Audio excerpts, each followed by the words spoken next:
Bonjour. J'ai laissé quelques temps à Laure pour aller chercher les derniers auditeurs qui seraient en train de venir. Merci beaucoup pour votre patience. C'est quand même très impressionnant d'être dans cet hémicycle. Et puis en si belle compagnie, je dois dire. Je suis très honorée de pouvoir vous présenter aujourd'hui ce panel sur la scène artistique du Proche-Orient, sous l'angle de la résistance, et la résistance grâce à des acteurs privés, fondations, galeries, artistes.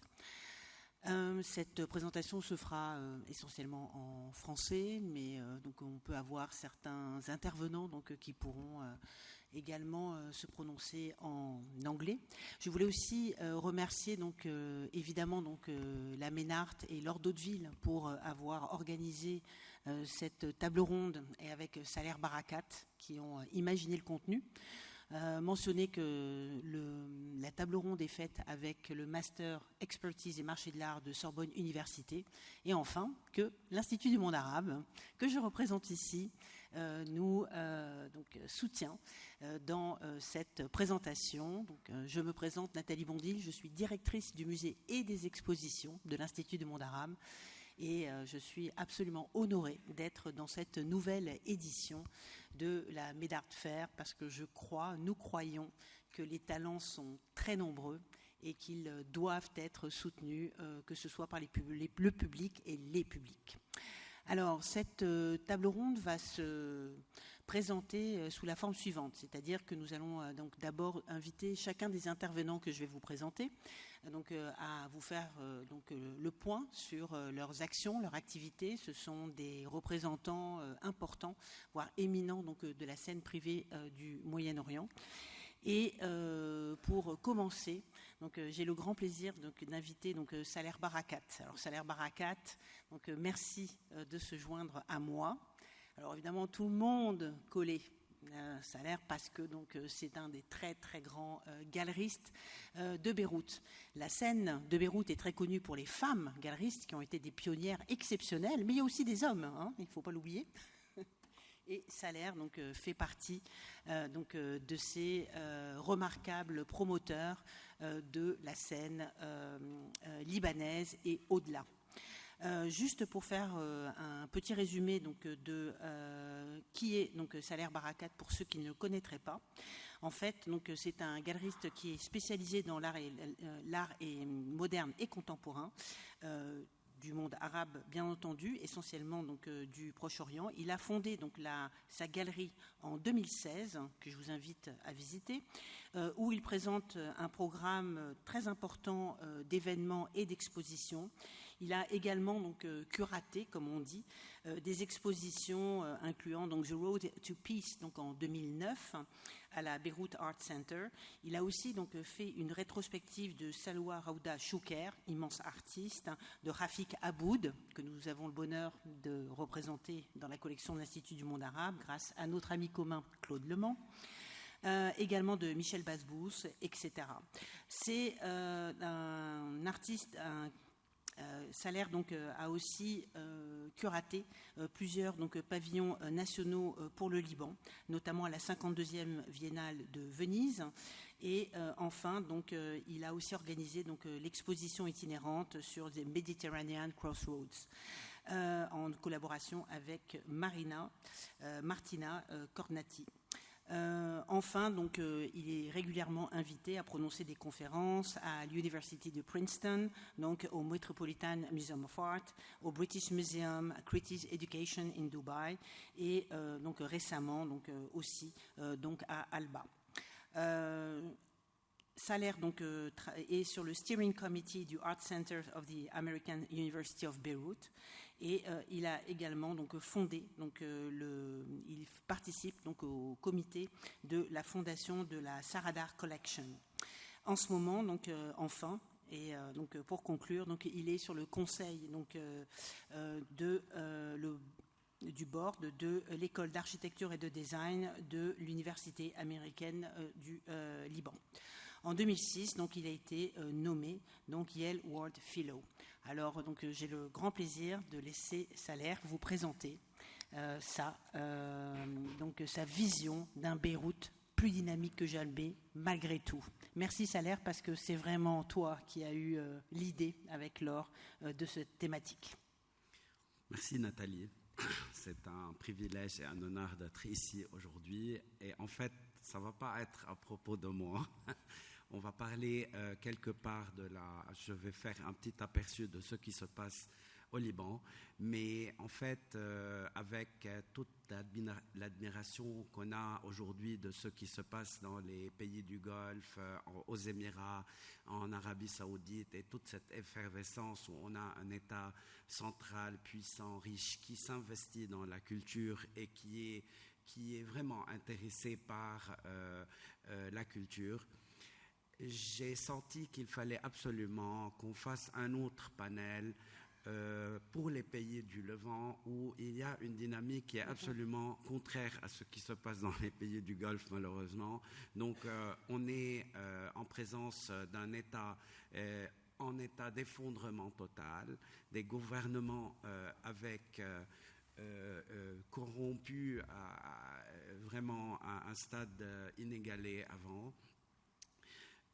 Et pas seulement, ils ne sont pas intéressés par la culture et ils ne veulent pas s'investir dans la culture, mais plutôt ils sont carrément investis dans l'obscurantisme, je dirais. Dans le cas du Liban, par exemple, et dans les 3 derniers gouvernements, le côté obscurantisme du pays insistait à avoir le ministère de la Culture parce qu'il y avait l'intention de changer un peu cette culture plurielle, ouverte, dont le Liban était connu pour. Et là, notre ministre de la Culture vient de censurer un film comme Barbie, alors que Beyrouth était connu pour montrer les films qu'on n'arrivait pas à montrer à l'étranger. Il voulait la censurer. Bien sûr, il y a une résistance intérieure et on a réussi quand même à imposer que le film soit montré dans les salles libanaises. Mais c'est juste pour vous montrer en fait que ce qui se passe au niveau de la scène artistique, il est complètement poussé par la société civile, et que malheureusement, contrairement à ce qui se passe dans les pays du Golfe, toute la dynamique se passe d'en bas vers le haut. Donc, je voulais juste parler de Beyrouth, et mes collègues vont chacun parler de son côté de qu'est-ce qu'on est en train de faire dans ces pays qui sont en effondrement. Qu'est-ce qu'on fait pour défendre un peu notre identité culturelle et notre besoin d'imposer nos idées à nous, notre liberté d'expression et de pouvoir imaginer le monde comme on l'aime. Donc, après l'explosion d'août 2020, la quasi-totalité de Beyrouth a été vraiment détruite. Juste à titre d'exemple, ma galerie a été partiellement détruite et un de mes plus proches collaborateurs a été tué par l'explosion. Et la majorité des Beyrouthins étaient dans la même situation. Qu'est-ce qu'on fait ? On n'est pas là pour parler de cette tragédie, mais pour parler quelque part de l'état d'esprit qu'on a pris pour résister et continuer et aller au-delà. Et 3 ans après, je suis très fier quelque part de dire que la scène artistique à Beyrouth est bien foisonnante. Ce n'est certainement pas un signe d'abondance, je tiens à le dire, c'est plus de la résistance, et de la résistance vraiment qu'on fait nous-mêmes de nos propres moyens à notre propre échelle.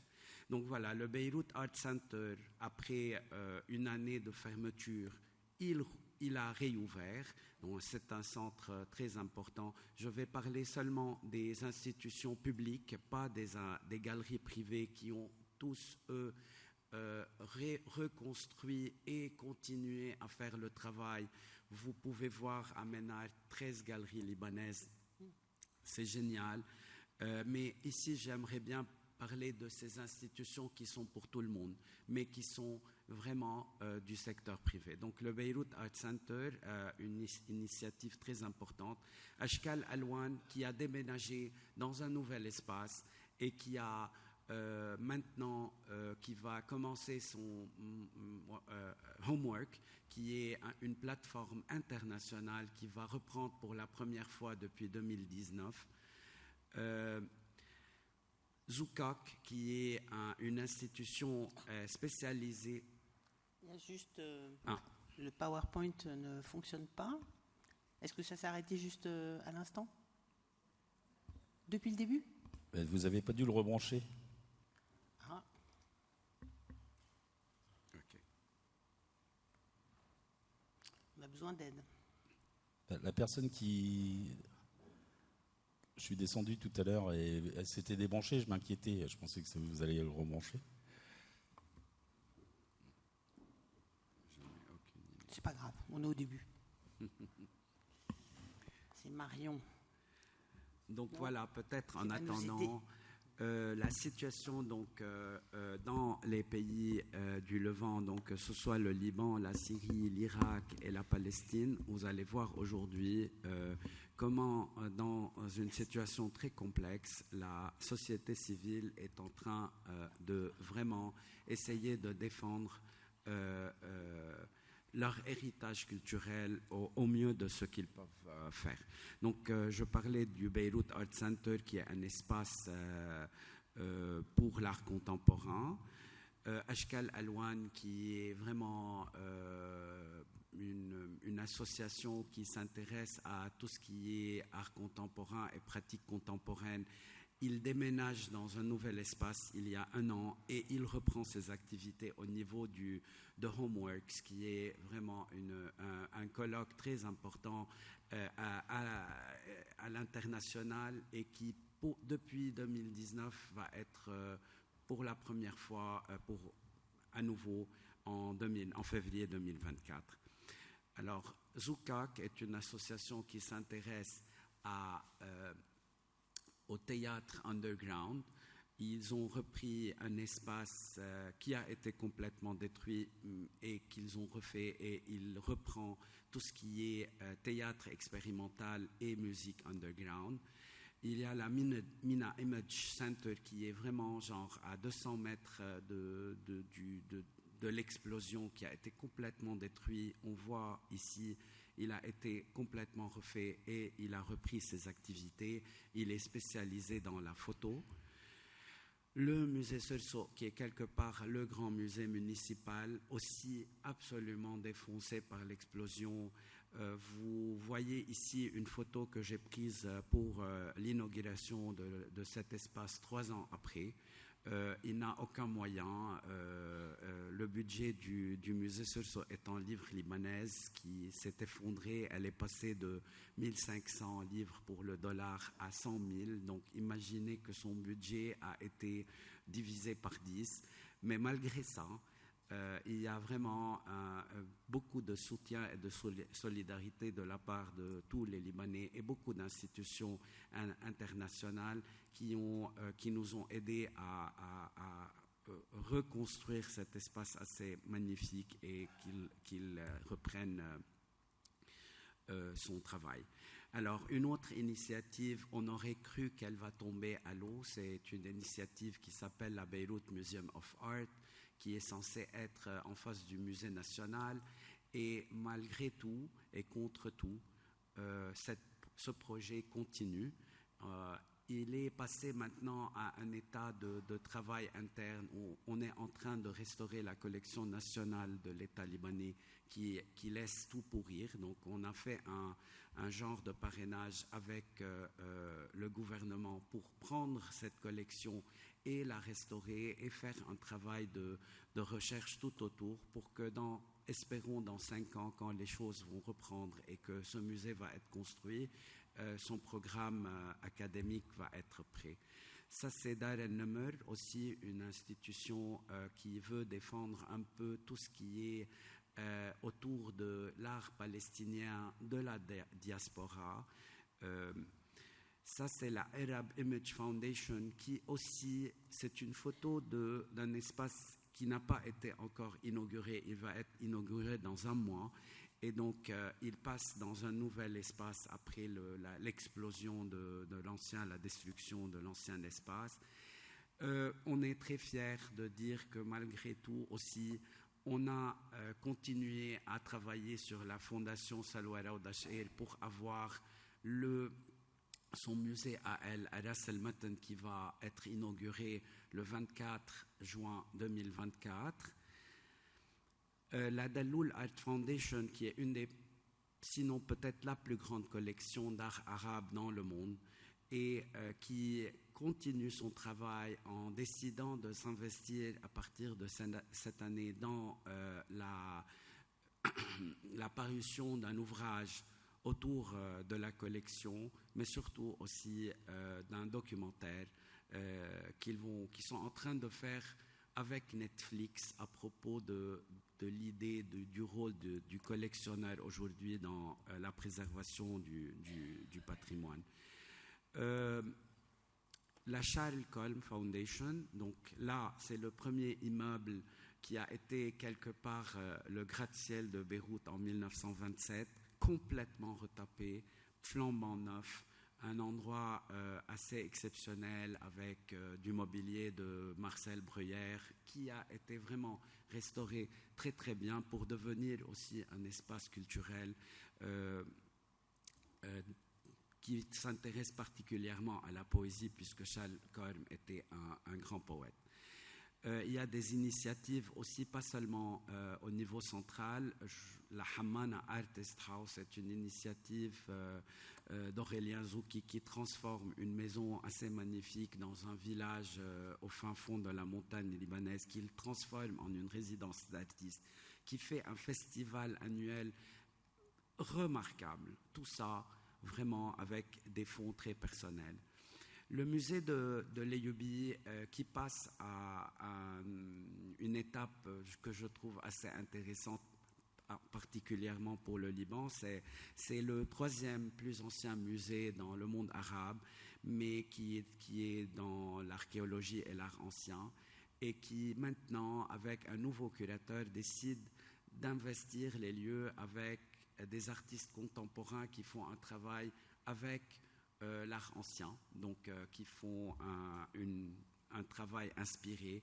Et quelque part, on voit dans la photo à droite en haut une artiste très contemporaine qui fait un certain parallélisme.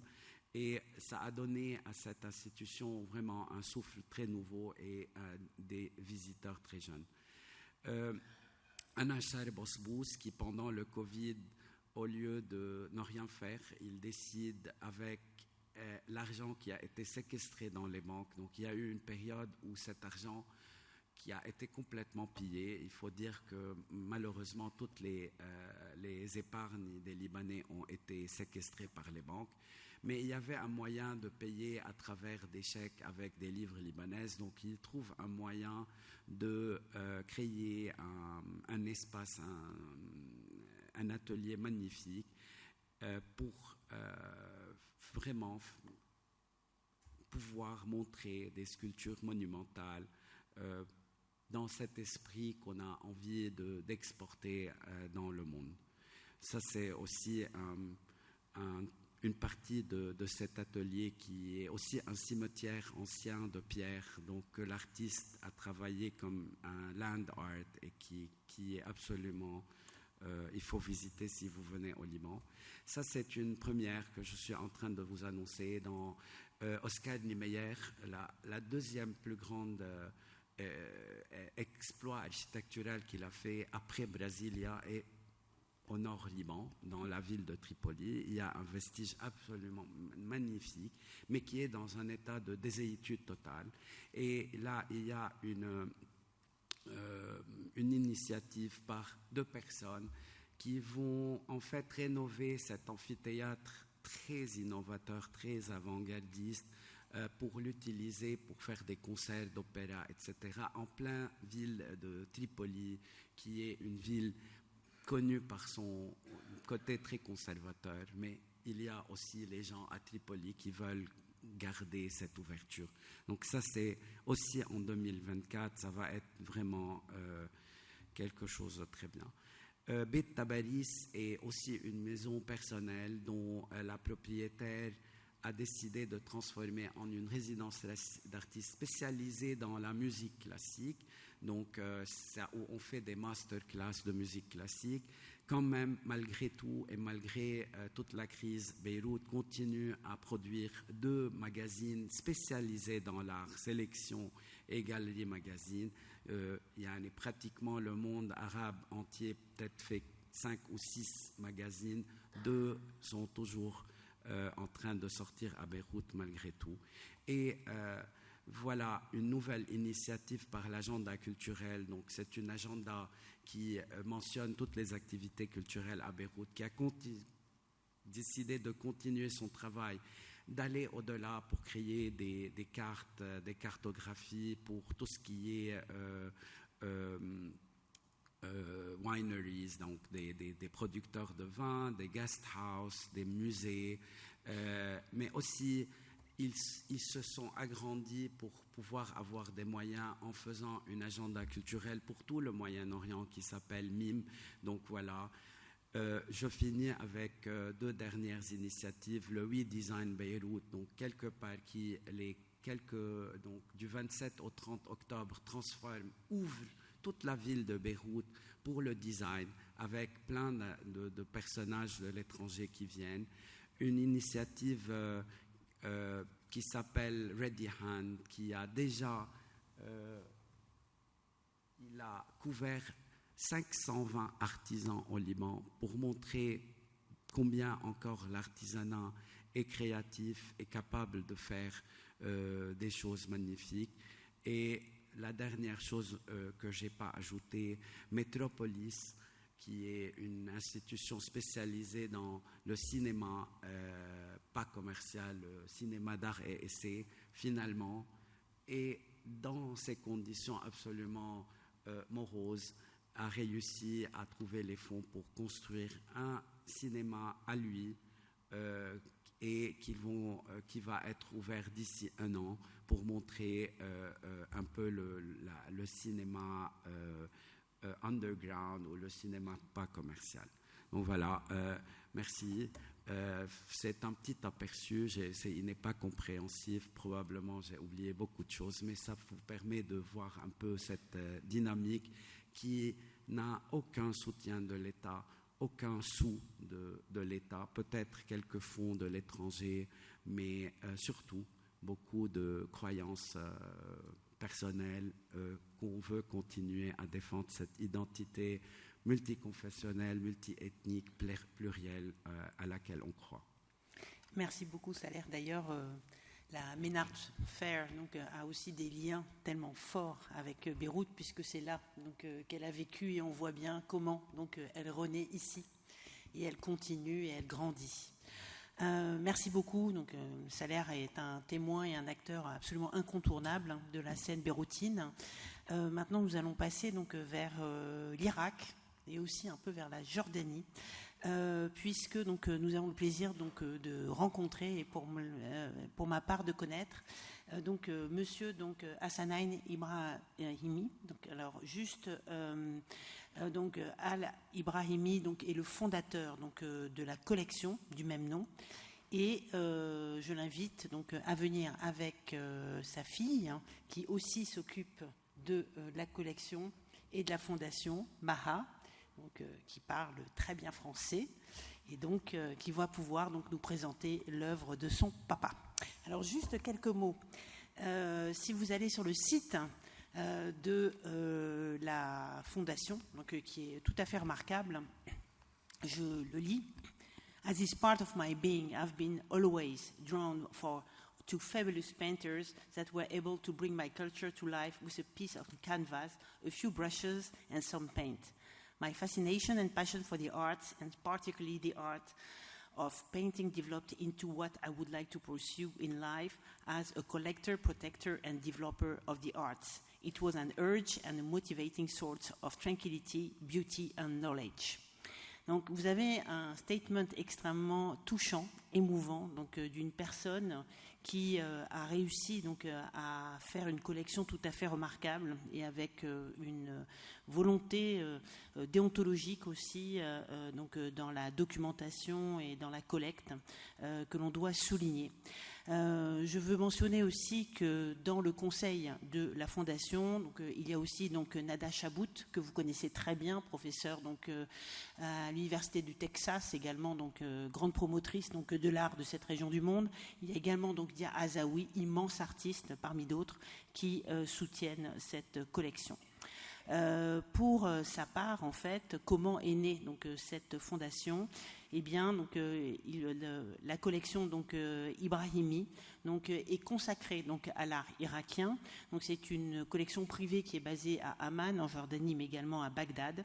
Et donc, elle a été fondée par cet homme d'affaires et médecin, un docteur, ça m'intéresse, donc, qui a réussi donc, dans le domaine de tout ce qui était équipement médical. Et c'est ainsi donc, qu'il a réussi, donc, après 30 ans de travail, à créer cette fondation que Maha va vous présenter. Merci. Maha, à toi la parole. Bonjour à tous. Je vais vous présenter Ibrahimi Collection. Donc, on concentre sur la collecte et la documentation, la publication et la promotion des œuvres d'art irakiennes, et afin de préserver la riche patrimoine perdu de l'art irakien.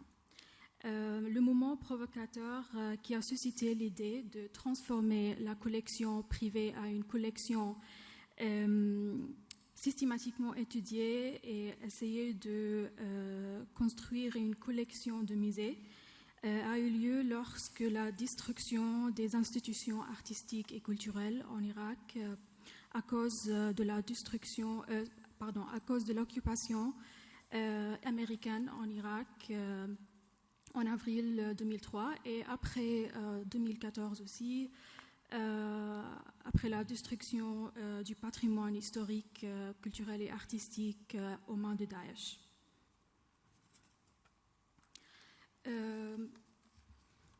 Donc les deux établissements où il y a les salles d'expo de nos œuvres d'art à Amman et Jordanie, on a déduit un espace de 1500 mètres carrés à Amman et 800 mètres carrés à Bagdad.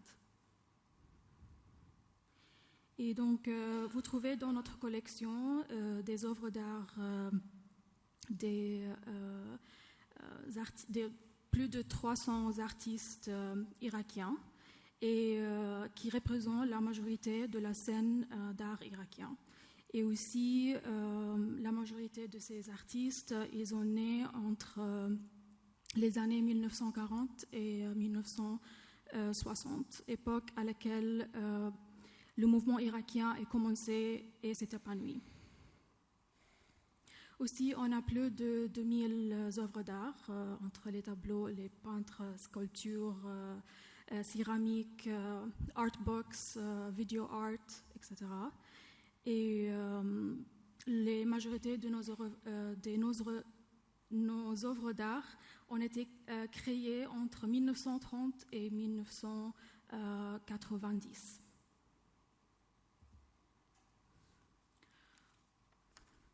Aussi, en plus de l'acquérir des tableaux et des œuvres d'art, nous travaillons à photographier, documenter, archiver et authentifier les œuvres d'art acquises par Ibrahimi Collection. Nous promouvons aussi Ibrahimi Collection en tant qu'initiative qui préserve le patrimoine perdu de l'Irak et aussi renforcer la position de l'art moderne irakien. Aussi, nous entretenons, enrichissons et développons régulièrement les archives et la bibliothèque d'art, tels que des livres, dépliants, brochures, articles, journaux, magazines, qui ont atteint plus de 2200 publications. Et donc, nous avons présenté nos offres d'art dans les salles des premières collections à Amman et à Bagdad par ordre chronologique. Et ça commence avec les artistes qui ont servi dans l'Empire ottoman. Et nous avons aussi également organisé les œuvres selon les groupes artistiques qui ont commencé début de 1940. Donc du groupe des Amis de l'Art au groupe des pionniers, la Société primitive, puis le groupe de Bagdad pour l'art moderne et le groupe des impressionnistes. Et pour le 1960, il y avait des groupes comme groupe des innovateurs, groupe Corner ou groupe Au Coin et groupe Nouvelle Vision.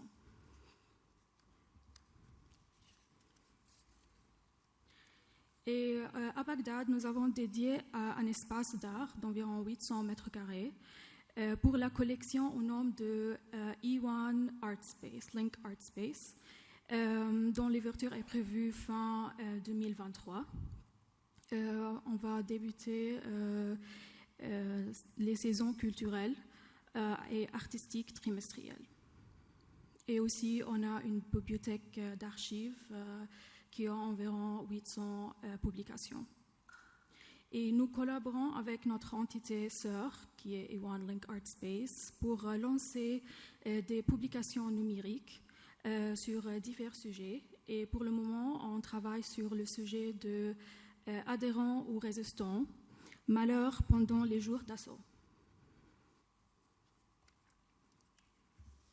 On a aussi un site web qui contient plus de 1250 de nos œuvres d'art et des biographies de plus de 255 artistes irakiens, 160 photos anciennes et 400 vidéos qu'on a collectées et ils sont toutes consacrées à l'art irakien.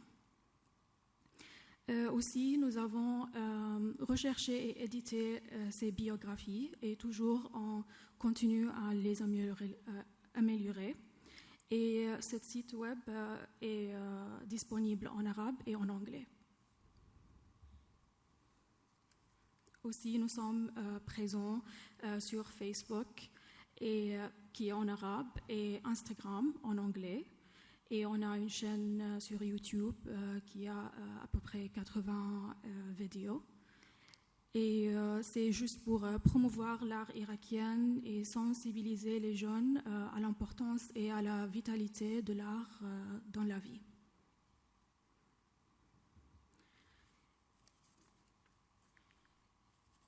Et aussi, nous écrivons, éditons et concevons et publions un livre encyclopédique de 5 volumes en arabe sur notre collection et l'art irakien, et aussi qui documente notre expérience dans la gestion d'une collection privée.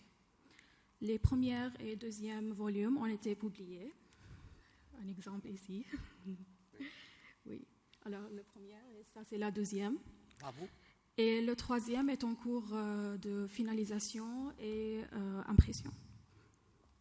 Aussi, on travaille avec Skira pour publier la version anglaise, mais ça va présenter juste une sélection de notre collection.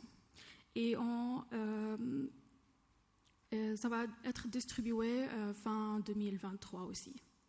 Et nous collaborons avec la famille de l'artiste Jawad Selim et aussi avec la famille de l'artiste Shaka Hassan Al-Saïd pour publier ces catalogues raisonnés.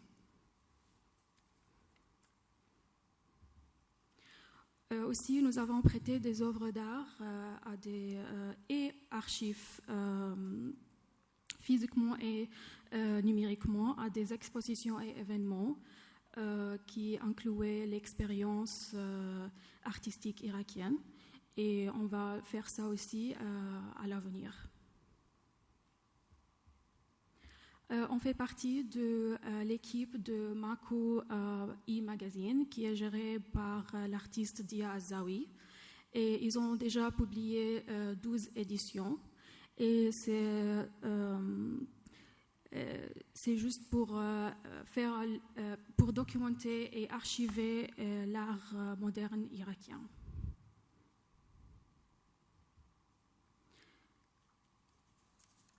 Aussi, on travaille sur un point crucial pour nous qui nous avons établi, et c'est notre méthodologie de documentation et d'authentification des œuvres d'art. Et nous attribuons certains points à chaque étape que nous effectuons.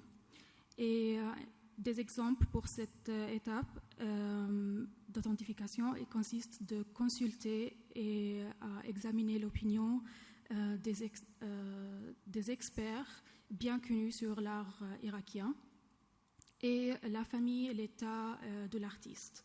Et normalement, nous délivrons des certificats d'authentification pour ces œuvres d'art. Et avec la création d'une base de données d'archives pour chaque artiste irakien, ça nous aide à la recherche et à l'étude de son style et de son travail trouvé dans leurs publications, des photos ou des vidéos. Et c'est très important également de retracer et documenter la provenance de chaque œuvre d'art. Et maintenant, je vais laisser mon père parler. Merci beaucoup.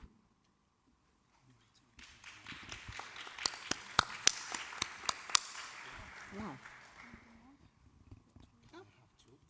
Of course, doctor. Thank you. Thank you. Yeah. Does it work? We're Yes. perfect. Thank you. I will talk brief about the collection. Thank you. First, thank you for Mina Art for having this opportunity in this glorious place. This gives a lot of inspiration and courage indeed to continue our mission in Iraq. What we did, it looks very little and very basic indeed. If you compare it with so many achievements have been done in other countries in the region, like Turkey, for example, Lebanon, and so on. But in Iraq, we started from scratch, unfortunately. We started after 2003 from zero, or maybe sub-zero, because everything had been vandalized, sabotaged, and destroyed. So we started from sub-zero to build up what we can build in regard of the art, in regard of the archive, and building the memory again. Unfortunately, all the official and the public foundations also have been destroyed, and the restructure had been done after 2003 was not competent enough, as you know, or maybe as you are aware, to look after the culture and look after the modern art, because they have so many other priorities. And we understand that. So we, as a private sector and as a company, part of the business world, we took the initiative to express our social contribution toward our community as well as toward the Arab world. So this is what we did, and we will continue. And it means something for me that Maha doing this presentation instead of me, because she is the second generation. And we would like her to continue this journey after me and grow it, enlarge it, and make it more stable. So thank you very much for this opportunity. Well, it's our honor to welcome you. I just want you to comment some works. Well, there were so many, so I found some I like especially. So maybe you can comment, because I was rather impressed by the fact that you have very, very early Iraqi modern art, which is rare. It's absolutely precious. So this is some example. Yes, this is on the right side. This is for Hafid Durubi, for example. Hafid Durubi have been graduated in the 40s from Rome. He studied the art in the Academy of Belle Art in Rome with other Iraqi artists. And he returned in Iraq and started to take the initiative with Jawad Salim, Shakir Hassan al-Said, and Faiq Hassan, whom they were the first pioneers. Hafid Durubi have been influenced by the Futurism somehow, and the Cubism, and the Impressionism. And then he collect all this influence in one, I would say, pool, and he created his own style. So in this geometric artwork, you will find the bright colors of the Futurism, the dynamic movements and of the Futurism, the impression and the lighting, and how he distributed on the surface of the canvas. The second abstract artworks is one of the rare artworks of Faiq Hassan, whom he had been graduated in the Beaux-Arts in Paris in 1938. And this had been found with a collector in Germany, and we acquired it and sent it to Baghdad. Now it's in Baghdad. Impressive. These are two artworks of Jamil Hamoudi, whom he studied the art in Paris in the end of 40s, beginning of 50s. Jamil Hamoudi and Madiha Omar, both of them, so many critics, they point them as if they are the first creators whom they introduced Hurufiyya and tried to abstract the Arabic letter on the surface of the painting. Of course, this is Shakir Hassan al-Said. On the left side, this artworks from the Parisian phase, where Shakir, he studied in Paris in Académie Julian, as well as he got some lectures and training with some studios in the Beaux-Arts. And on the right side, this artworks from the 90s, where he departed his figurative stage toward the what we call it, inspiring the Sufi and inspiring the abstract based on the Islamic vision to the art, and trying to avoid the figurative style. These two artworks, on the right side is a sculpture coming from Ismail Fattah al-Turk, whom he had been graduated as well from Rome. And so many Iraqi critics, they consider Ismail Fattah as if he is the second tier of the sculpture influencer in the Iraqi scene after Jawad Salim.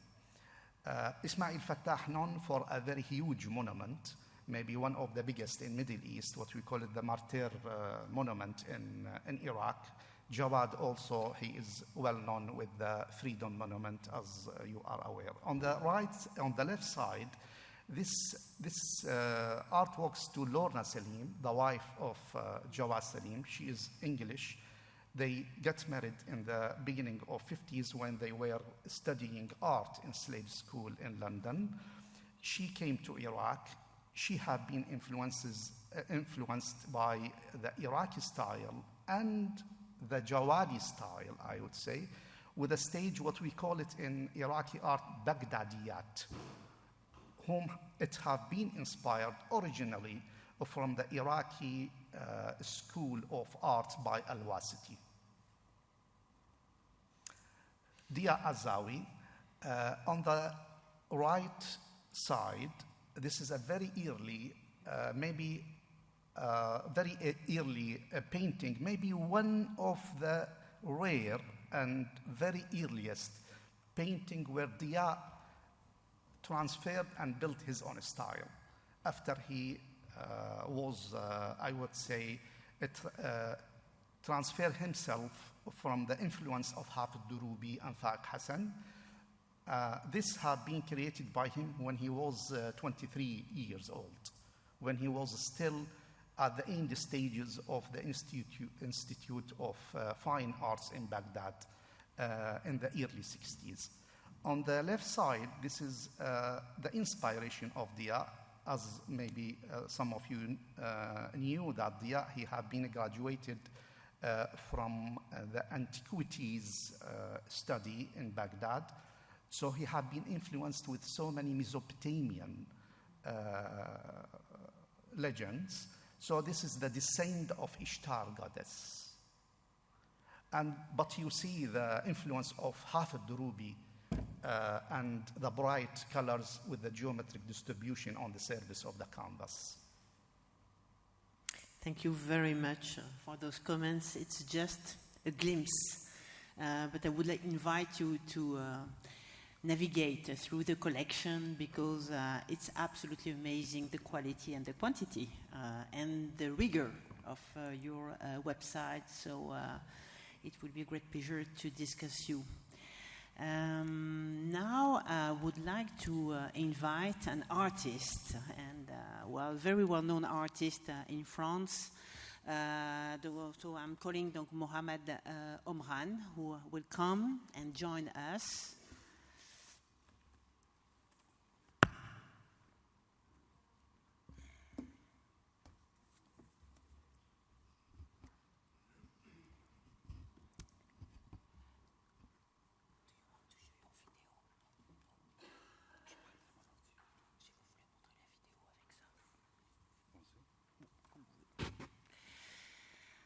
Mohamed.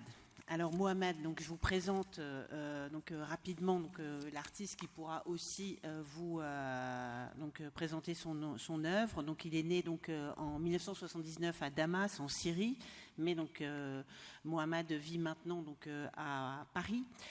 Il est diplômé de la faculté des Beaux-Arts de Damas en section sculpture en 2002. Puis il va commencer une carrière de sculpteur et son travail sera immédiatement remarqué sur la scène syrienne. Il va également avoir une production de dessins extrêmement importante. Il continue d'ailleurs à être illustrateur pour de nombreux journaux, notamment Le Monde par exemple. Et à 26 ans, il enseigne les beaux-arts, ce qui est très tôt au département sculpture. 2 ans plus tard, en 2007, il décide de poursuivre ses études d'histoire en France. Et là, il va obtenir en 2009 un mémoire de master à l'université Lumière de Lyon 2. Et enfin, il va démarrer toute une thèse et tout un travail sur l'image du corps souffrant. En fait, l'activité de Mohamed n'est pas simplement plastique, elle est aussi critique, puisqu'il écrit pour différents journaux du monde arabe. Et enfin, maintenant, il est établi à Ivry-sur-Seine et malheureusement ne veut plus revenir dans son pays natal. Il nous en parlera. Je vais demander à Mohamed de pouvoir vous expliquer quelles sont les raisons pour lesquelles un artiste, un important artiste, décide aussi de s'investir et grâce à des fondations privées pour pouvoir justement soutenir l'art de son pays, les artistes de son pays, autrement quand l'État, le régime fait gravement défaut. Merci beaucoup. Mohamed. À vous la parole. Bon, merci beaucoup. Merci pour cette belle présentation. Là, aujourd'hui, je vais parler de plusieurs initiatives que je trouve très, très importantes. Il me semble d'abord que on ne peut pas parler de la scène artistique en Syrie parce que c'est très, très, très complexe aujourd'hui. Mais je trouve que les artistes qui restent là-bas, ils continuent à résister. Et je trouve que ça, c'est bien. Ils continuent à crier malgré la situation précaire. Mais là, aujourd'hui, je vais parler de l'initiative de Fondation Atassi. Fondation Atassi, Je vais Est-ce que c'est juste clair? me Ouais. permettre. Donc, voilà des Ouais. exemples donc, de l'art de Mohamed que nous avons aussi donc, dans la collection du musée de l'Institut du monde arabe, mais qui est également représenté dans des très grandes collections internationales, tant du point de vue des sculptures que du point de vue des peintures. Donc, c'est quand même important de souligner donc, le talent de l'artiste. Mais voilà pourquoi donc, Mohamed voulait aussi intervenir donc, de manière très généreuse sur une autre initiative qu'il a menée avec la Fondation Atassim. Alors, qu'est-ce que c'est la Fondation Atassim ? Non, d'abord, parce que je trouve que c'est très important de parler de cette initiative, parce que là, mon travail, on peut vraiment trouver sur Internet et chercher. Mais là, aujourd'hui, je trouve que c'est important. Et pourquoi Fondation Atassim ? Parce que... Là, c'est bon comme ça, oui. Parce que, d'abord, il faut juste faire une petite... je présente un peu la galerie Atassim, qui est fondée par Madame Mouna Atassim. Je crois en 1993 à Damas. Et elle continue à exposer, bien sûr. Elle a cessé ses activités culturelles au début de la révolution qui est devenue une guerre atroce en Syrie, et qui a déménagé à Dubaï et fondé Fondation Atassim. Et aujourd'hui, elle s'occupe principalement de tout ce qui est documentation de l'art et tout ce qui est héritage culturel. Et pour ça, elle a travaillé, elle a commencé à faire un projet très important ici qui s'appelle Massa, Modern Art Syria Archive. Et ce projet, c'est dirigé par sa fille, Shirin Atassim, en collaboration avec l'artiste et chercheuse Noura Salih. Et là, maintenant, il y a, je crois, 2 archives qui sont publiées sur leur site. Le premier archive, c'est l'archive d'artiste qui s'appelle Mahmoud Hamad. C'est un des artistes les plus connus, les plus importants. Et c'est très important parce qu'elle a joué un rôle majeur dans la progression au développement de la renseignement en Syrie. Et on le doit aussi la création de la nouvelle école de Beaux-Arts à Damas. Et deuxième archive, c'est l'archive privée de la galerie. Et là, ils sont en train de travailler sur l'archive de l'artiste Ilyas Zayat et l'artiste Layla Anser qui nous a quittés le mois dernier. Et en parallèle, bien sûr que sur leur site, vous pouvez trouver ici, parce qu'ils ont aussi le journal, donc c'est un journal numérique et où on peut trouver des dizaines des articles et des recherches comment dirais-je, spécialisées de l'art plastique en Syrie. Quoi d'autre ? Peut-être qu'on pourra montrer un petit peu plus tard donc bien aussi sûr. la série documentaire que vous avez initiée. Oui, je veux parler, bien sûr. Et ça, on la présentera après, un peu plus tard, okay. donc, Okay. puisque c'est une vidéo. D'accord. Et vraiment, ça vaut la peine de comprendre quel est cet engagement donc, vraiment pour faire rayonner l'art syrien, y compris donc, en Syrie, donc, grâce à ces plateformes documentaires pédagogiques. Il y a aussi une autre entité avec qui vous travaillez, donc, et je voulais aussi que vous puissiez expliquer ce que... voilà, parce oui. que donc, ce n'est pas forcément connu ici à Paris, donc pour autant donc, leur action est très importante. Etihad, c'est une fondation culturelle basée à Beyrouth, créée par nombreux jeunes chercheurs et là maintenant dirigée par M. Abdallah Al-Kafri. L'idée, c'était commencé avant la guerre, la révolution, mais pareil, lui, il est déménagé à Beyrouth. Eux, ils subventionnent, ou peut-être ils soutiennent vraiment les projets artistiques. Ils essayent vraiment de trouver les subventions, notamment ils cherchent les subventions de l'Union européenne pour aider les jeunes artistes, pour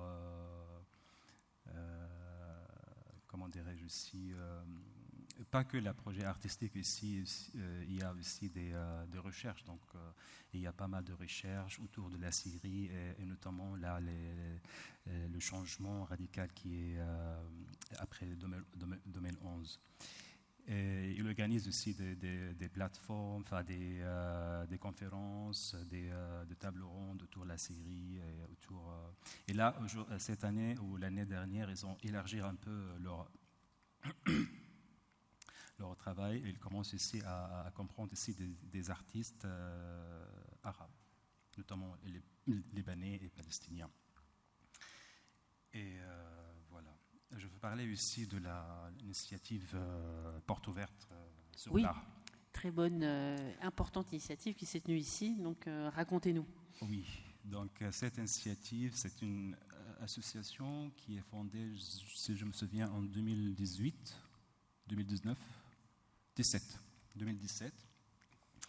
et qui a en fait, dès le début, cherché à créer un lien entre les artistes qui ont, entre guillemets, exilés ou dans une situation d'exil et le public français, et notamment les spécialisés, c'est-à-dire les collectionneurs et les commissaires d'art et tout ça.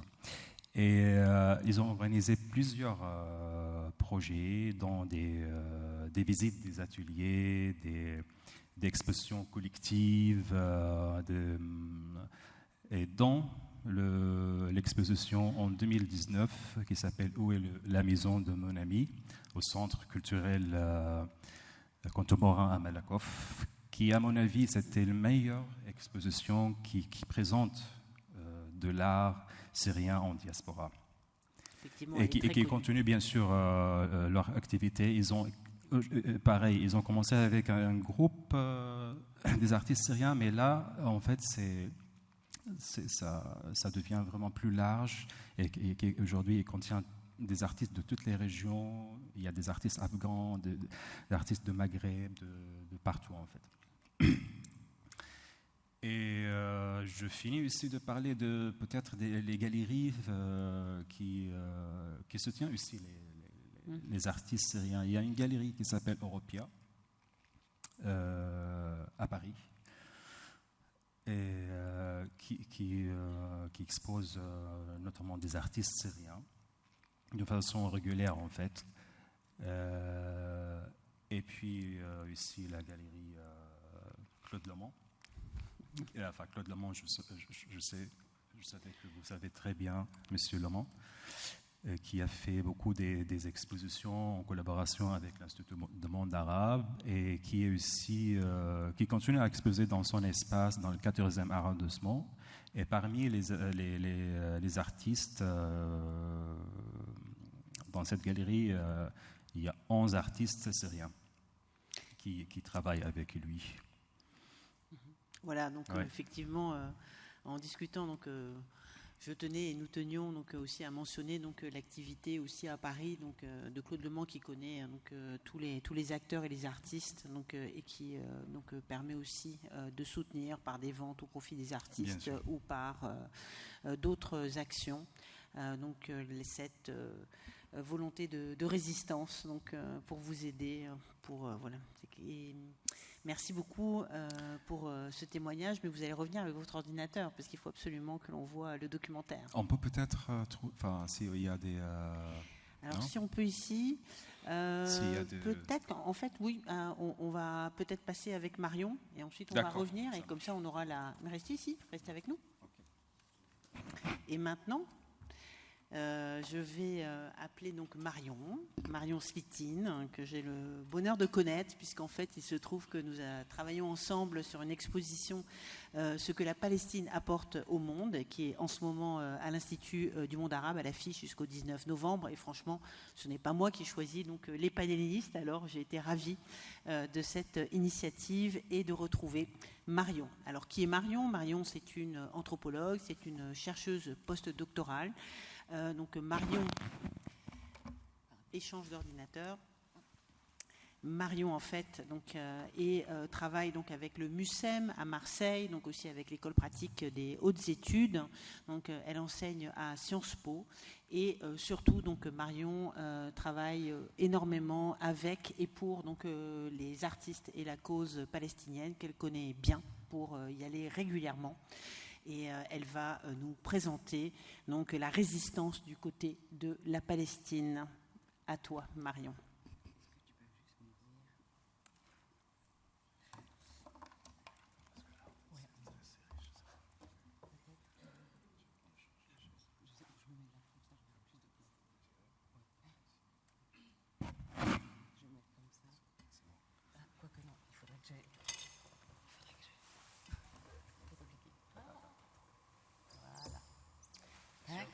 Oui, et puis il faut juste qui sont là.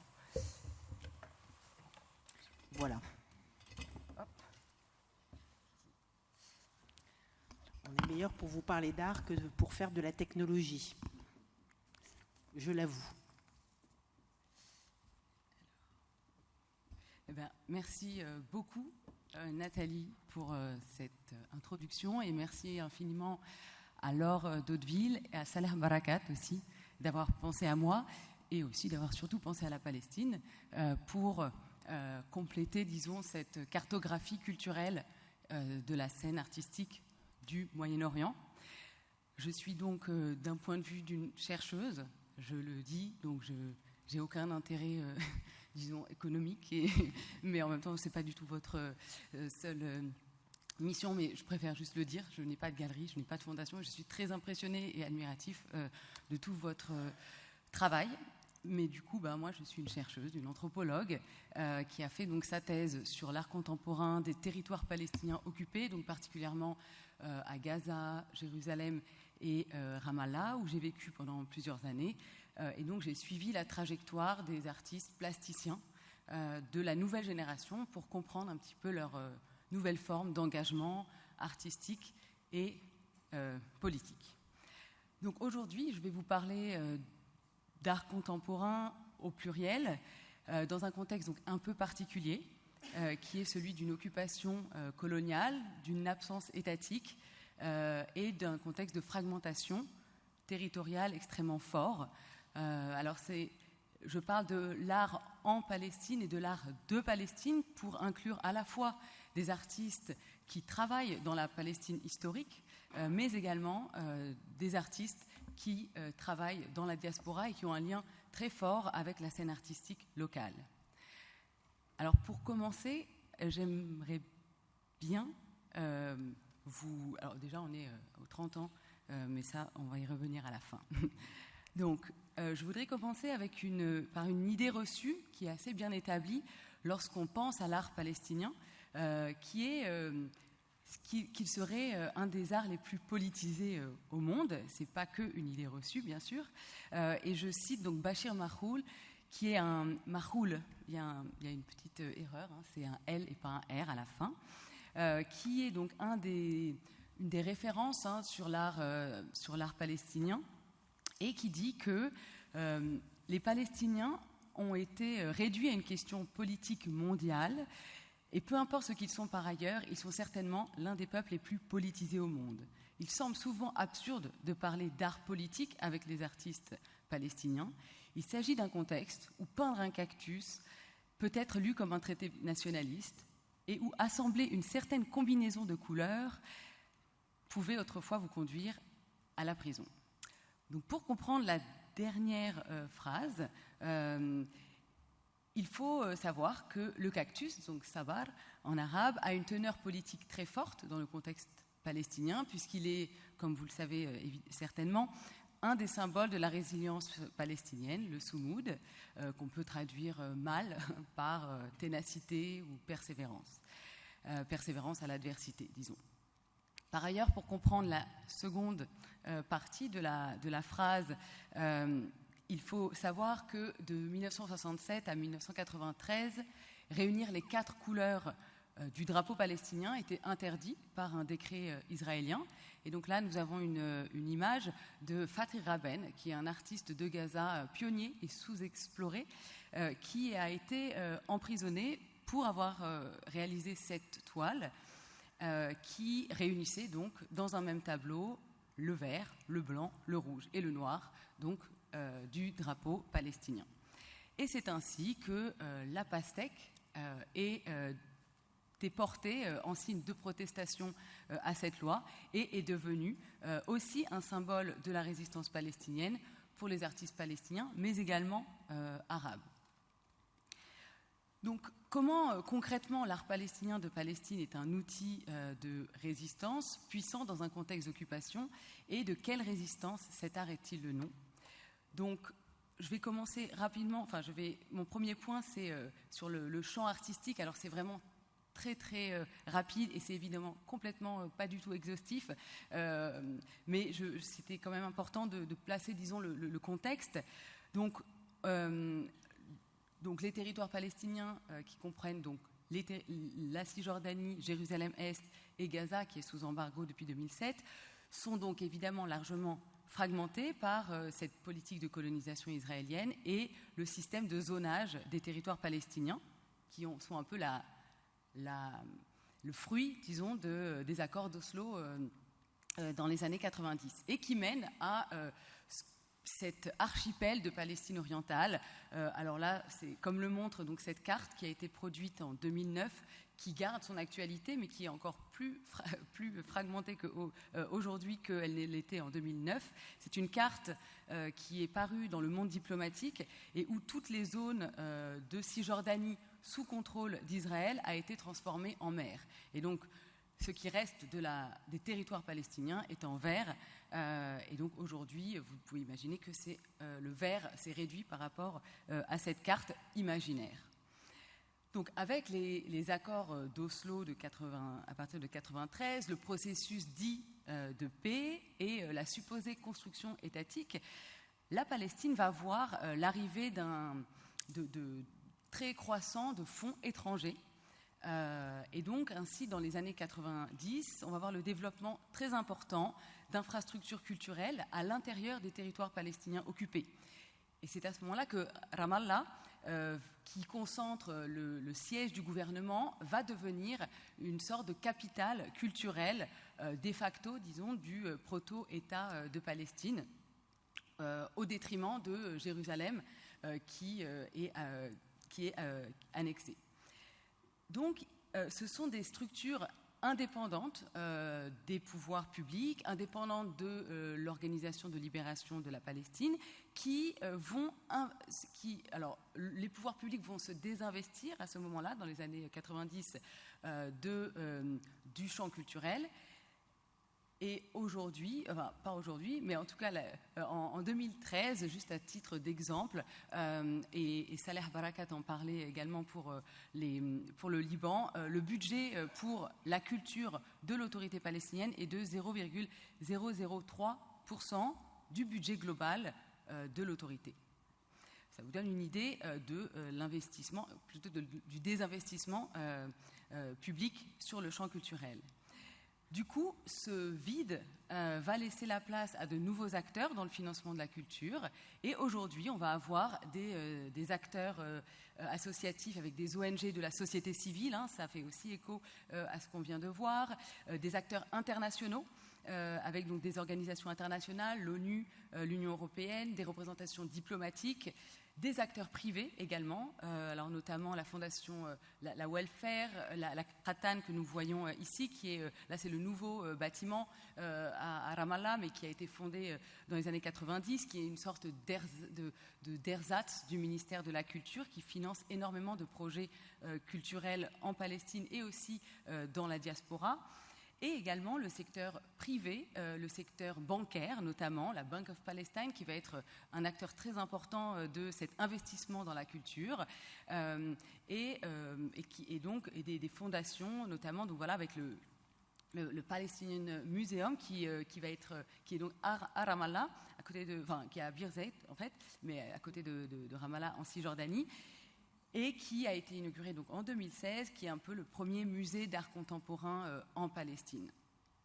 Donc ce secteur privé va participer aussi à l'émergence d'un marché de l'art local, donc avec des ventes aux enchères, quelques galeries commerciales, donc comme la galerie Zawiye, qui est à Ramallah et qui organise notamment la Ramallah Art Fair tous les ans, qu'on voit en haut à gauche. Et donc, grâce à ces nouveaux acteurs culturels, les artistes vont profiter d'opportunités nouvelles à l'international. Donc un peu la figure emblématique de cette internationalisation, qui, elle, n'a pas vécu en territoire palestinien, mais en tout cas, c'était un peu pour vous montrer cette internationalisation de l'art palestinien avec Mona Hatoum comme emblème de cet art de Palestine. Et donc, ces nouveaux acteurs, cette nouvelle structuration de la scène va permettre d'accroître donc la circulation des artistes, la circulation des œuvres, évidemment une circulation qui reste toute relative, et de gagner donc une reconnaissance internationale, donc à l'image de Émilie Jassir notamment. Il y en a évidemment plein, il fallait bien faire un choix. Donc là, Émilie Jassir en 2009, qui est accueillie en off à la Biennale de Venise pour le premier pavillon palestinien à Venise. Et plus récemment, Taïsir Batniji, qui en 2018 a remporté le prix de la fondation d'entreprise Hermès Aperture pour ses travaux. Donc, toutefois, la scène artistique palestinienne demeure pour la plupart marginalisée, fragmentée et enclavée par la violence de la politique coloniale. Et c'est d'ailleurs souvent à l'étranger que les artistes palestiniens des différents territoires vont pouvoir se rencontrer, notamment dans ce type justement d'événements comme la Ménart, qui réunit notamment Abdelrahman Katanani, qui est représenté par Salah Barakat, qui a rencontré un certain nombre d'artistes de Gaza, de Cisjordanie, grâce à ce type d'événements. Donc c'est aussi pour souligner l'importance de ces manifestations. Et donc cette question des circulations empêchées, de l'enfermement, va être du coup une thématique éminemment majeure dans l'art contemporain palestinien au pluriel. Mais les artistes de la nouvelle génération vont traiter ces questions de manière, disons, plus indirecte, personnelle, intime, et assez, disons, à distance de la rhétorique nationaliste qu'on pouvait avoir avec les pionniers de l'art moderne, et souvent avec beaucoup d'humour, et beaucoup d'humour noir. Donc c'est le cas, donc je parlais de Taïsir Batniji, qui est originaire, lui, de Gaza, qui vit actuellement à Paris, dans son... c'est la fondation, pas Louise, c'est la fondation Louis Vuitton, vous m'excuserez de la confusion, de l'erreur, qui donc a fait donc notamment, il a une œuvre prolifique, mais je voulais parler de cette œuvre GH0809, qui est donc l'abréviation de Gaza Houses 2008-2009, qui fait référence donc à la guerre et à l'opération militaire israélienne contre Gaza en 2008-2009. Et qui fait appel donc à une esthétique standardisée, évidemment, des annonces immobilières, et il la détourne pour parler des ravages de cette offensive militaire qui a provoqué la mort de 1300 Palestiniens. Et en fait, le choc et disons le détournement se trouve au bas de l'œuvre, où au bas de chaque cliché, un commentaire détaillé va décrire l'habitation avant sa destruction, avec le nombre de personnes qui y habitaient pour leur rendre un dernier hommage. Autre exemple de cet art de la résistance revisité, avec une artiste de la nouvelle génération, Safa Khatib, qui est originaire de Galilée et qui aujourd'hui habite entre Florence et son village d'origine Cana. Une œuvre qui est... alors la première œuvre que je vous ai montrée est exposée actuellement dans l'exposition que Nathalie a mentionnée, celle-ci également. Et donc cette œuvre qui s'appelle La révolte des tresses va dénoncer d'une manière subtile les conditions de la vie carcérale des Palestiniens et des Palestiniennes en Israël, expérience carcérale qui touche 40% des Palestiniens depuis 1947. Il faut savoir qu'en 2021, on comptait 4500 prisonniers politiques palestiniens. Et ici, dans cette œuvre, Safa Ratib va travailler avec des prisonnières politiques palestiniennes mineures qui ont entendu un jour, à l'intérieur de la prison, sur une radio locale palestinienne, une annonce appelant à faire des dons de cheveux pour des patientes, des patientes palestiniennes atteintes de cancer. Et en signe de solidarité, ces jeunes femmes décident de couper leurs tresses et les font passer clandestinement à l'extérieur de la prison. Et donc, en photographiant et en scannant ces tresses, l'artiste Safa Ratib recrée métaphoriquement ce geste de solidarité et de résistance. Et un autre trait, disons, majeur de l'art contemporain de Palestine va être aussi le fait de revisiter les symboles du nationalisme, voire même de les déconstruire. Alors, par exemple, le symbole, la représentation de la femme, qui est, disons, un des symboles majeurs du nationalisme palestinien, de la terre fertile de Palestine chez les pionniers de l'art moderne. Donc là, on le voit ici avec un des peintres donc, les plus connus de Palestine et des plus cotés, Sleiman Mansour. Et ces nombreuses peintures donc, de femmes vêtues de thob, donc de cette robe traditionnelle palestinienne. Et cette représentation assez disons codifiée va être réinterprétée par la nouvelle génération d'artistes, comme on le voit dans un des exemples ici à droite, avec Amer Shomali, qui est un artiste qui vit actuellement à Ramallah et qui va pasticher la toile de Sleiman Mansour en remplaçant les oranges qu'on voit à gauche, les oranges de Jaffa, par des bouteilles de jus d'orange Tapuzina. Il faut savoir que le jus d'orange Tapuzina est un des symboles de la colonisation israélienne, puisque les entreprises de cette compagnie sont basées dans les colonies en territoire palestinien occupé. Un autre exemple avec cette revisitation des symboles du nationalisme palestinien avec l'artiste Majd Abdelhamid que j'ai rencontré à Ramallah mais qui habite actuellement à Beyrouth pour voir aussi, je tiens à préciser où ils habitent pour vraiment souligner cet éclatement de la scène artistique. Et donc là, nous avons son œuvre Pacifier dans laquelle l'artiste va dupliquer la même clé. Donc la clé, dans le contexte palestinien, c'est évidemment le symbole du droit au retour des Palestiniens, qu'il va donc transformer en sucrerie pour enfants, se trouvant donc désacralisée et évidemment signifiant que l'horizon d'un droit au retour est de plus en plus lointain.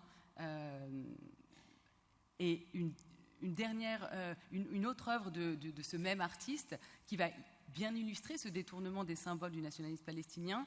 L'artiste ici va reproduire le dôme du rocher, symbole de Jérusalem, du nationalisme palestinien en général, et il va le réaliser en pilules antidépresseurs, d'où le nom Painkillers. Donc là, c'est aussi une illustration évidente de ce détournement. Dernière chose, j'ai encore 3 minutes, ok, ça va. Dernière chose, l'activisme des artistes va toujours dénoncer donc, les effets de l'occupation, mais pas que.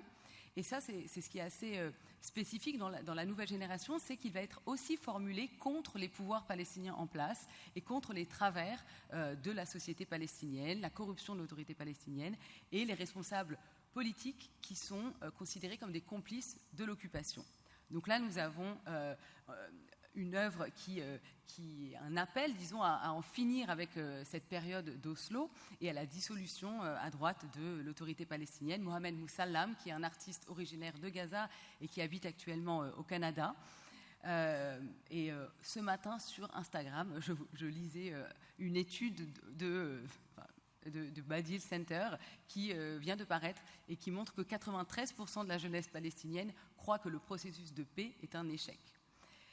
Et dernier point de tout ça, c'est que il y a également la résistance artistique va passer également par la revendication à un droit à la fiction voir à la science-fiction comme un acte politique d'engagement.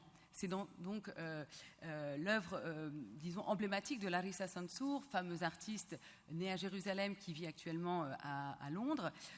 Dans Space Exodus, qui est donc une vidéo, elle fait allusion de manière parodique donc, au film de Stanley Kubrick, Space Odyssey, et se met en scène elle-même en astronaute pour planter le premier drapeau palestinien sur la Lune. Et qui montre donc de façon aussi éloquente comment voilà, la cause palestinienne devient aussi une cause globale.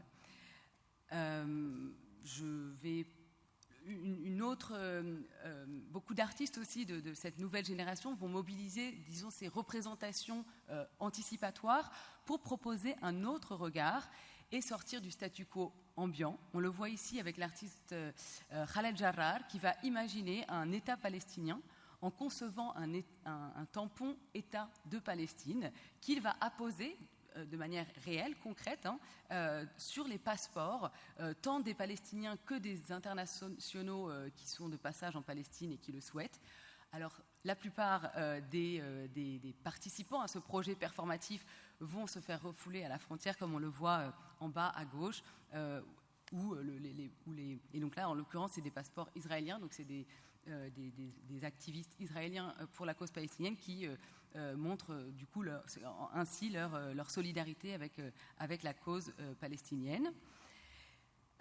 Dernier exemple de ces utopies artistiques pour questionner donc, le présent et dessiner les contours d'un futur meilleur avec l'œuvre de Mohamed Aboussal, un artiste qui vit actuellement à Gaza, qui va partir du constat humoristique que les Gazaouis ont une certaine expérience pour creuser des tunnels et qui va du coup inventer une ligne de métro qui relierait le nord et le sud de Gaza, ainsi qu'une ligne de RER qui relierait les différents territoires palestiniens occupés et donc dépassant virtuellement la fragmentation territoriale. Et proposant une solution fictionnelle et espérons concrète dans un avenir proche à l'état désastreux des transports publics à Gaza. Et pour finir, je voulais vous donner un exemple frappant et récent, tout récent, de ces utopies comme acte de résistance avec le projet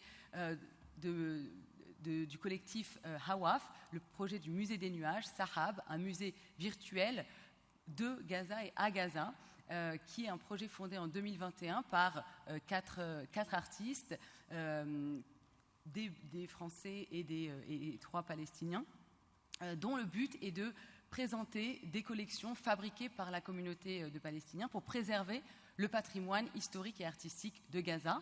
Ce musée est fondé sur les technologies de réalité virtuelle et l'espace numérique pour justement être accessible à tous et pouvoir, disons, dépasser l'isolement et la marginalisation dans laquelle Gaza se trouve, Gaza qui n'a pas de musée à l'heure actuelle. Et l'idée de ce musée virtuel est basée sur la communauté et qu'il y ait un pendant physique à l'avenir. Et juste pour finir, vraiment, pour le coup, à l'heure où on célèbre les 30 ans de la signature des accords d'Oslo, tous ces artistes nous offrent, disons, des regards alternatifs, décalés sur la Palestine, qui tentent de défier les images souvent biaisées qu'on peut avoir des médias, qui nous arrivent des médias dominants, et qui a tendance à lire la Palestine seulement par le prisme de l'urgence et de la triste actualité. Et chacun à leur manière, ces artistes se réapproprient par l'art leur image et leur propre récit, et ils vont tenter de lutter contre l'effacement de leur terre et réinventer de nouvelles manières de voir, de dire et de représenter la Palestine. Et c'est cette créativité de la résistance qui est en partie ce que la Palestine apporte au monde, pour reprendre le titre de l'exposition actuellement à l'Institut du monde arabe. Merci beaucoup de votre attention. Merci Marion. Nous avons donc une vraie conférence sur l'art palestinien. Pour rebondir sur cet art, est-ce que quand on est artiste, on ne peut que se définir par la résistance. On en parlait ce matin, donc artistes palestiniens, artistes syriens, donc artistes de tant de pays. Le fait d'être catalogué, peut-être d'avoir une identité cadenassée donc, dans cette vision. Donc, comment est-ce qu'on fait pour s'en extraire? Parce que résister, c'est créer avant tout, et c'est avoir la liberté de créer, et pas simplement donc, de créer suivant des stéréotypes, suivant des biais auxquels on doit répondre. Comment est-ce que vous vivez ça, Mohamed? J'approche un peu. Vous avez raison, Nathalie, parce que là, depuis la 2011, en fait, toute l'exposition, pas dédiée à la Syrie, ils invitent les Syriens en tant qu'artistes syriens, pas que artistes. Et je trouve que ça, avec le temps, ça me rend un peu triste parce qu'on ne peut pas rester fermé dans cette case. Ça veut dire que oui, je sais très bien qu'il y a une tragédie qui continue toujours, que la situation se dégrade en plus de plus, mais quand même je suis ici, je travaille ici, là ma fille commence à grandir ici, vous voyez, donc je ne peux pas juste me présenter en tant qu'artiste syrien, et aujourd'hui je refuse cette définition, c'est-à-dire oui, je suis fier de mes origines, bien sûr, et je continue peut-être à dessiner cette tragédie à ma façon, mais quand même, il ne faut pas tomber dans ce piège et continuer à... Là, par exemple, quand je vois le travail présenté avec Marion, je trouve, par exemple, le travail de Taysir Batniji, un travail très, très magnifique. Comment il peut vraiment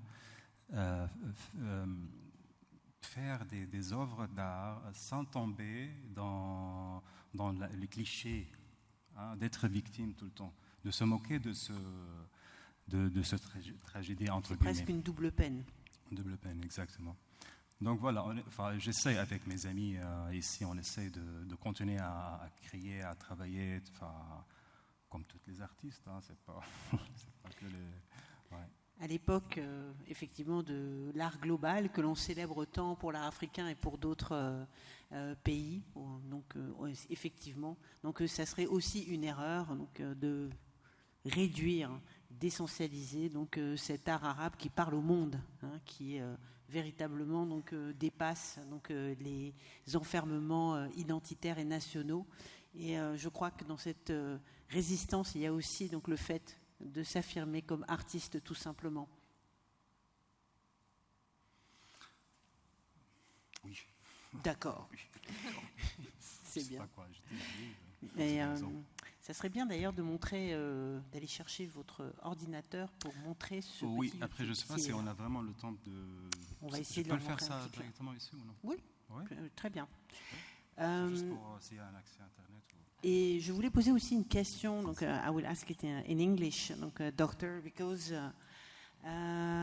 you told me about the incredible description and vandalism after 2003, and especially in the Museum of Modern and Contemporary Art in Baghdad, in different institutions made by the U.S. Army soldiers. You told me, and I was shocked, that they say, well, take everything you want. It's really free for all. And then there was the Daesh, ISIS prison, so years and years and decades. I was yesterday, I was in Doha for a congress about art trafficking, and everything was about archaeology. Everything was about archaeology and pre-Islamic art. So there is not really not so much interest about modern and contemporary art, which has rooted in your country, in Iraq. So I was impressed by the way how you want to document each work you acquire. So tell me about this unbalanced consideration with archaeology and modern and contemporary art, and how we can improve and enhance this interest.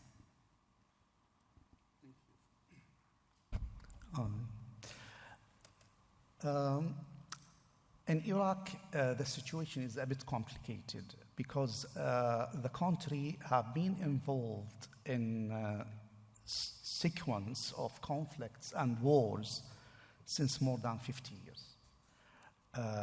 If we remember that the war against Iran started at 1980, and before that there were some movements against Kurdish in the north of Iraq, so the Iraqi military forces was involved in this, and all the resources of the country have been directed to the military forces. And even the investments have been done during the 80s and 90s somehow, have been directed to propaganda, to support the art for the service of the regime and the service of the military targets, I would say. I didn't see any real interest from the state or public entities in developing the modern art. After 2003, the interest have been emerged to support the antiquities and the archaeology objects of the Mesopotamia because of the looting and the vandalized museums. The museum have been vandalized and sabotaged because of the mismanagement of the American troops. You know, the soldiers, they were in a military situation. They are in war, and they are in foreign country. They are occupying. For the soldier, this object doesn't mean anything. The painting doesn't mean anything. They entered Baghdad, and Baghdad is a big museum.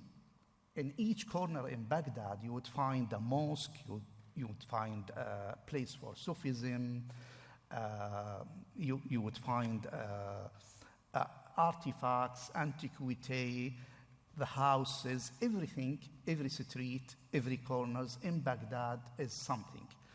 The tanks in Babylon, for example, they were installed and stopped on the wall of the old ancient Babylon. There were so many things happened in this way because there were wrong instructions or there were no instructions that we are in Iraq and Iraq is Mesopotamia and the cradle of civilization. When your tanks move on this land, the objects come because sometimes on the surface you would find the objects in some ancient cities in the Middle Euphrates. So there were no clear instructions, and because of this management, so many things have been destroyed, so many things have been looted, and most of the looting had been done by the local. Frankly speaking, it's not, there were some, of course, cases have been reported. There were some soldiers, they stole and looted some objects, but it was not general. The mismanagement reflected on the soldiers and the instructions, and this is what had been done. Then the country itself got involved in the civil war because of the sectarian divisions happened. The Americans, they mismanaged everything. They were not a proper occupier. So, of course, the priorities have been changed. People, they are fighting each other. And the streets of Baghdad and the other Iraqi cities was flooded by blood of the Iraqis. And the infrastructure already destroyed. The healthcare sector, the electricity, the power stations, the bridges have been destroyed earlier in 1991 during the first Gulf War, and the destroying had been completed in 2003 because American indeed occupied Iraq twice. First at 1991 when they arrived to Karbala in the desert, but they didn't enter the cities, and then they withdrew. But in 2003, they entered the city, and they have had 550,000 soldiers installed in Iraq for years. So this was the situation.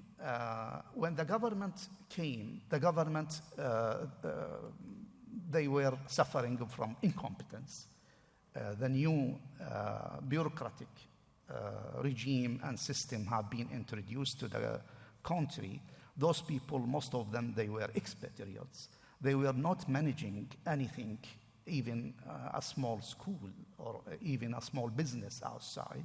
They were just resistance and rebellion, and they were against the previous regime, so they have no experience. And the American, they introduced the democracy. Democracy means the votes are equal, and vast majority of Iraqis, they didn't have a chance to get a proper education because of the wars, because most of the recruitments of the previous regime had been directed to wars. So many people, I would say hundreds of thousands of young Iraqis, they didn't have the chance to get a proper education. Having no education, how you can appreciate knowledge or culture? So it's a very good point. It's all about education and documentation. C'est un point important. Merci infiniment, docteur, parce que cette nécessité de documenter, d'informer grâce à des catalogues raisonnés de Shuker, donc tout le travail de publication qui se fait, donc ce soit donc par la Galerie Barakat, donc le travail que vous faites donc dans votre collection qui est tout à fait remarquable, d'authentification aussi, de pouvoir donc s'assurer des sources, parce que donc si les œuvres ne sont pas connues, donc on ne peut pas donc les réclamer, on ne peut plus les voir. Je dirais aussi que c'est aussi cet effort pédagogique que la Fondation Atassi donc a mis en place pour que l'on puisse montrer, donc faire prendre conscience de l'importance de ce patrimoine et de ces artistes. Et c'est la raison pour laquelle donc je voulais terminer avec donc le projet donc, que Mohamed donc a lancé avec la Fondation Atassi. Donc grâce au miracle d'Internet, donc il peut rejoindre tout le monde, y compris donc vous ici.